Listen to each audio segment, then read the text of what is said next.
మన ప్రభువును రక్షకుడైన యేసుక్రీస్తు నామములో మీకు శుభములు వందనములు తెలియజేస్తున్నాను.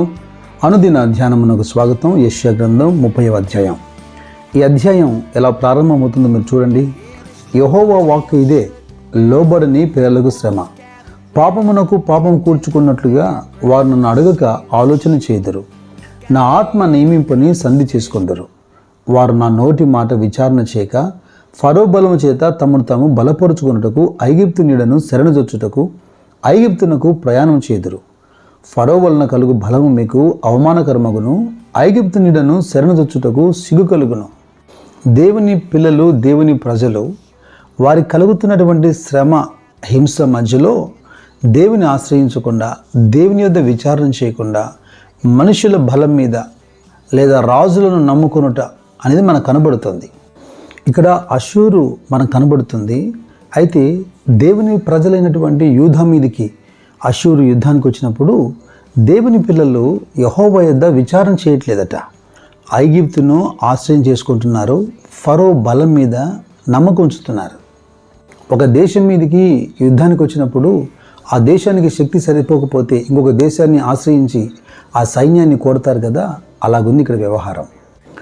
ఇక్కడ భౌతికంగా జరుగుతున్నటువంటి ఈ యుద్ధాలని ఆధ్యాత్మికమైన విషయాలు కూడా మనం ఆపాదించుకున్నప్పుడు ఈ యెషయా గ్రంథం 30వ అధ్యాయంలో 9వ వచనంలో యెహోవా ధర్మశాస్త్రము విననొల్లని పిల్లలు, దేవుని పిల్లలు దేవుని మాట వినట్లేదన్నది ప్రాముఖ్యమైనటువంటి విషయం. యెహోవా సహాయం చేయకపోతే ఏ మనుషులు మన సహాయానికి రాగలుగుతారు? ఎవరి సహాయం వలన మనం విజయం పొందుతాం? 30వ అధ్యాయము 31వ అధ్యాయము స్పష్టంగా అదే మాట్లాడుతుంది.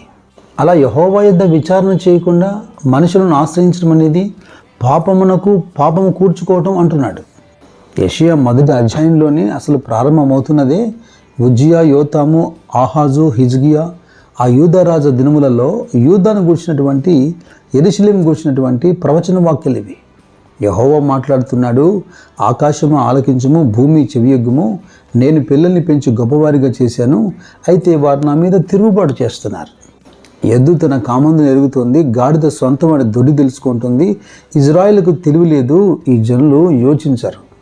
లోబడని పిల్లల వైపు ఆయన చేతులు చాపి పలుమార్లు ఆయన పిలుస్తూనే ఉన్నాడు.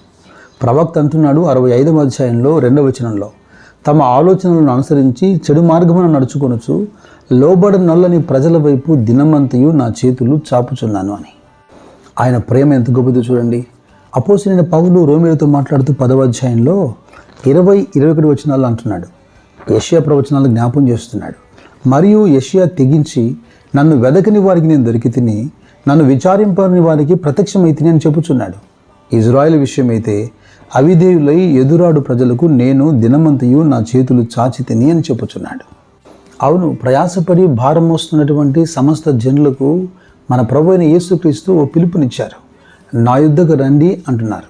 సిలువలో ఆయన చేతులు చాపుతున్నారు. లోబడిన తన ప్రజలను ఆయన ఇంకనూ ప్రేమిస్తున్నారు. వారికి ఆయన ఇహమందు పరమందు విశ్రాంతినిచ్చేదానికి. ఆధ్యాత్మికమైన పోరాటాలను భౌతికంగా చూడకుండా, ఆధ్యాత్మికమైన పోరాటాల్లో మన శక్తి సామర్థ్యాల మీద ఆధారపడకుండా ఒక అద్భుతకరమైన పిలుపు చూడండి. యెషయా గ్రంథం 30వ అధ్యాయంలో 15వ వచనం, ప్రభువును ఇజ్రాయేలు యొక్క పరిశుద్ధ దేవుడగు యెహోవా ఇలాగ సెలవిచ్చుచున్నాడు, మీరు మరలి వచ్చి ఊరకుండుట వలన రక్షింపబడెదరు, మీరు ఊరకుండి నమ్ముకుంట వలన మీకు బలము కలుగును. సాధారణంగా ఒక వ్యక్తి ఊరికే ఉండడం అనేది కష్టమైన విషయం. నిత్యము ఏదో ప్రయత్నం చేస్తూనే ఉంటాడు. ప్రయత్నాలన్నీ విఫలమైన తర్వాత అలసిపోయి ప్రభు పాదాల దగ్గరకు వస్తాడు. అయితే మొదట మాట్లాడాల్సింది, మొదట వెతకాల్సింది, ఫస్ట్ ప్రయారిటీ ఇవ్వాల్సింది, ఆధారపడాల్సింది ఎవరు?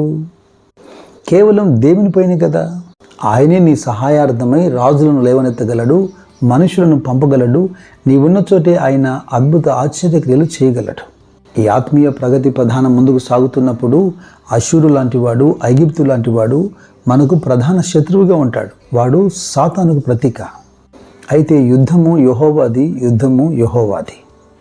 శత్రువు చేతిలో నుండి మన ప్రాణమును విమోచించడానికి ఆయన సమర్థుడు. కీర్తనకారుడు 116వ అధ్యాయంలో 7-8 వచనాల్లో అది రాస్తున్నాడు. నా ప్రాణమా, యెహోవా నీకు క్షేమము విస్తరింపజేసి ఉన్నాడు, తిరిగి నీ విశ్రాంతిలో నువ్వు ప్రవేశించుము అని. శత్రువు ద్వారా కలుగుతున్న భయం, కలవరం, నెమ్మది లేనితనం. అయితే దేవుడు వాగ్దానం ఇస్తున్నాడు. ఓ వైపున భౌతికమైన యుద్ధాలు మాత్రమే కాదు, లేదా శరీర సంబంధమైన రోగాలే కాదు, ఎదుగో ఆధ్యాత్మికమైన పోరాటాల్లో కూడా. 8వ వాక్యం అంటుంది, మరణము నుండి నా ప్రాణమును, కన్నీళ్లు విడవకుండా నా కన్నులను, జారి పడకుండా నా పాదములను నీవు తప్పించి ఉన్నావు. సజీవులున్న దేశంలో యెహోవా సన్నిధిని నేను కాలము గడుపుతున్నాను. భక్తుడు అంటున్నాడు, అలాగన దేవుని మీద నేను నమ్మకం ఉంచుతున్నాను. ఇదిగో యెహోవా నాకు ఉపకారాలు చేశాడు. నా చేతిలో ఇప్పుడు రక్షణ పాత్ర ఉంది. ఈ రక్షణ పాత్ర చేతిపుచ్చుకొని యెహోవా నామములో నేను ప్రార్థన చేస్తాను. దేవుడు స్పష్టంగా లేఖనం ద్వారా మనతో మాట్లాడుతుండగా ఏ విషయంలోనైనా ఇంకా మనము ఆయనకు లోబడడం లేదా? ఇంకా మన తెలివితేటలపైన, శక్తి సామర్థ్యాలపైన ఆధారపడుతున్నామా? చూసేదానికి అసూరు సైన్యం గొప్పగా ఉంది, ఫరో రథాలు ప్రపంచంలో గొప్పగా ఉన్నాయి. అయితే వారి చక్రములను ఊడగొట్టి నిరాధారులుగా మార్చి, బలహీనులుగా మార్చి, స్వల్ప జనమైన తన ప్రజలకు వారిపైన విజయమిచ్చువాడు ఆయనే.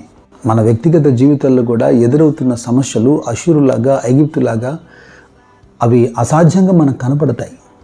ప్రభువు పాదాలు పట్టుకొని గోజాడినప్పుడు ఆయన వింతైన కార్యాలు, ఆశ్చర్యకరమైన క్రియలు ఆయన చేస్తారు.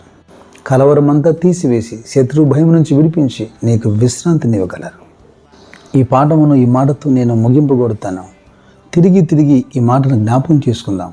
సమస్యలన్నిటి మధ్యలో ఒకటే మనం అనుసరించవలసిన విధానం. మీరు మరలి వచ్చి ఊరకుండటం వలన రక్షింపబడతారు. మీరు ఊరకుండి నమ్ముకుంటం వలన మీకు బలం కలుగుతుంది.